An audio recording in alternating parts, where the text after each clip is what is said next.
अस्सलामुअलैकुम नाज़रीन, क्रिकेट की ताज़ा तरीन अपडेट हासिल करने के लिए मेरे चैनल को सब्सक्राइब कर लें। 21 अगस्त से पाकिस्तान बामुकाबला बांग्लादेश रावलपिंडी में मैच शुरू होंगे। पीसीबी ने मुकम्मल होम शेड्यूल की नकाब कुशाई कर दी। पाकिस्तान क्रिकेट बोर्ड पीसीबी ने जुमा को 2024-25 के सीज़न के लिए अपने होम शेड्यूल का ऐलान किया, जिसमें बांग्लादेश के खिलाफ 2 मैचों की टेस्ट सीरीज शुरू होगी।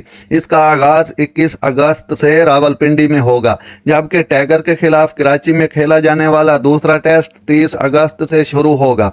पाकिस्तान 3 मैचों की टेस्ट सीरीज के लिए इंग्लैंड की मेजबानी भी करेगा, जिसका आगाज 11 अक्टूबर से होगा। सीरीज का पहला मैच मुल्तान में होगा, इसके बाद कराची और रावलपिंडी में टेस्ट होंगे। इसके बाद पाकिस्तान की वेस्ट इंडीज के खिलाफ 2 मैचों की टेस्ट सीरीज होगी, जो 16 जनवरी को कराची में शुरू होगी। दूसरा मैच मुल्तान में होगा, जो 24 जनवरी से शुरू होगा। नाज़रीन,